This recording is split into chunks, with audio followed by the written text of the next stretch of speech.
बेटा जल्दी जल्दी कर लो सब। शिवेश्वर महादेव मंदिर पहुंचने में गुरुदेव पूरे 2 घंटे लगेंगे। जी दादी। आ जाओ। हाँ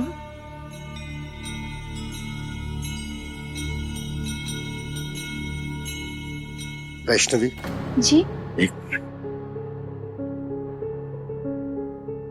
देखो बेटा, कोई भी बड़ी तंत्र विद्या या पूजा पाठ में अनेक बाधाएं आने का अनुमान रहता है। बुरी शक्तियां हमेशा अच्छे कर्मों में विघ्न डालने की कोशिश करती है।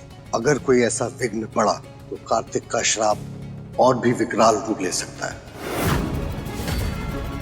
नहीं नहीं गुरुजी, ऐसा नहीं होना चाहिए। इस विघ्न को रोकने का कोई उपाय है क्या? है। अपना बायां हाथ आगे करो।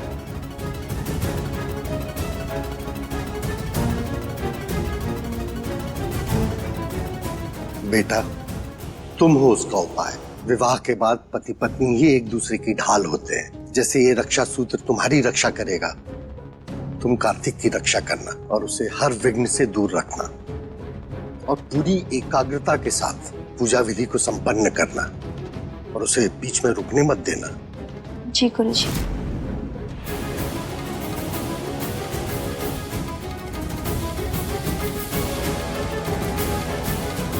कार्तिक जी।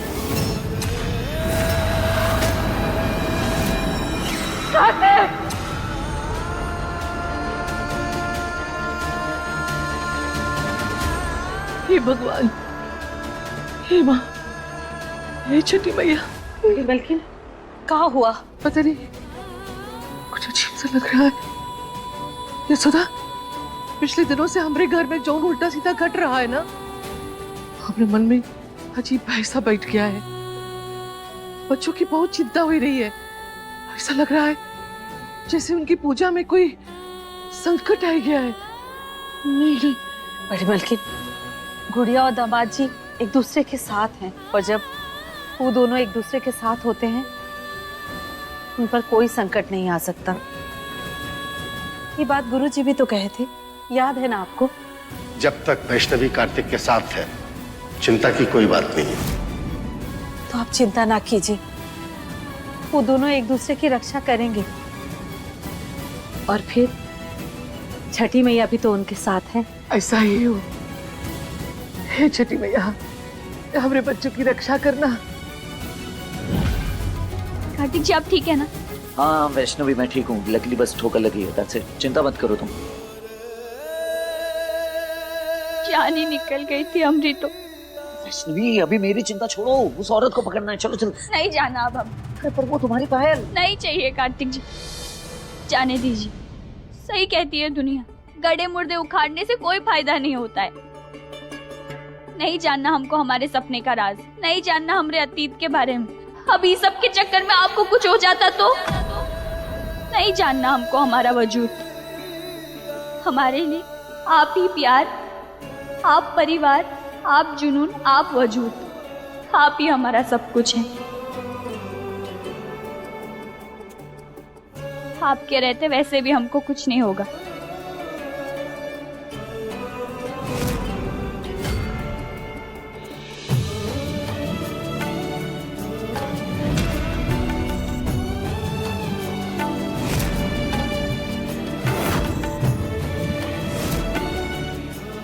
थक गए भाग भाग के कार्तिक जी, अब हमको घर जाना है।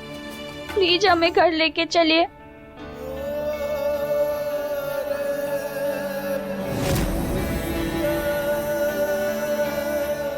चलो घर चलते हैं।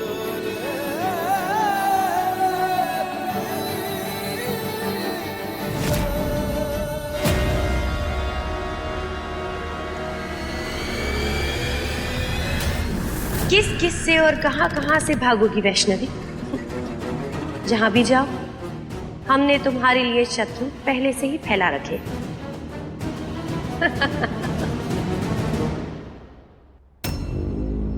हेलो शमशेर जी, इंस्पेक्टर त्रिवेदी बोल रहा हूँ।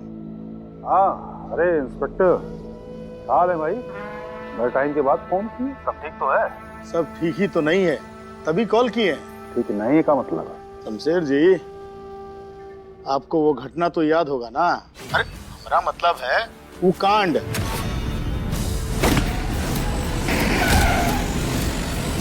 का कहना क्या चाह रहे हो तुम? साफ साफ बोलो ना, क्या बात है? आपको सिद्धेश्वर मंदिर याद है ना? इन्वेस्टिगेशन चल रही है वहाँ, क्योंकि मंदिर के पीछे से कंकाल निकला है। फॉरेंसिक वालों का कहना है कि वो कंकाल किसी औरत का है। कहीं वो वही औरत तो नहीं है जिसको आप मार कर गाड़ दिए थे?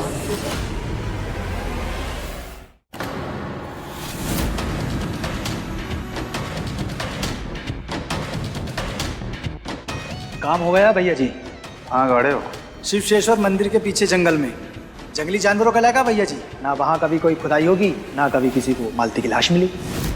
देखो सुनो, तुम ना ज्यादा बनो मत, मुंह मांगी कीमत देंगे तुमको। और ये जो पुरातन काल से ज्यादा पुराना टंटा है ना, हमारे सामने नहीं आना चाहिए। तो जो भी कंकाल वंकाल मिला है उसकी फॉरेंसिक जांच नहीं होगी, कोई छानबीन नहीं होगी। समझ में आ रहा कि नहीं? वही जो कंकाल है ना, इसको ठिकाने लगवाओ तुम। जी सर जी।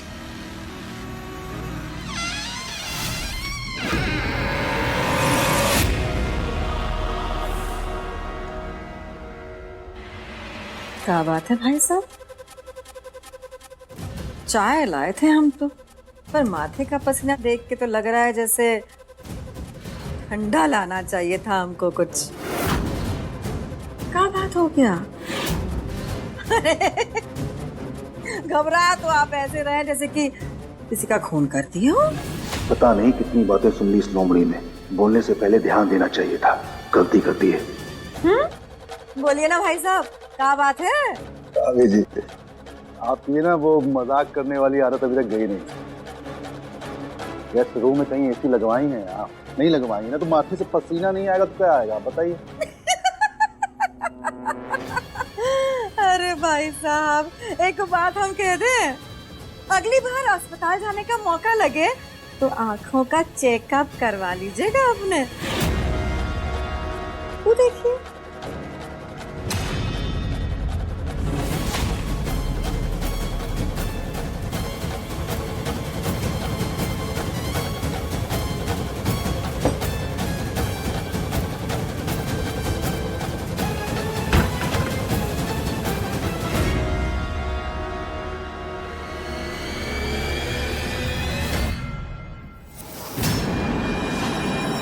कौन है?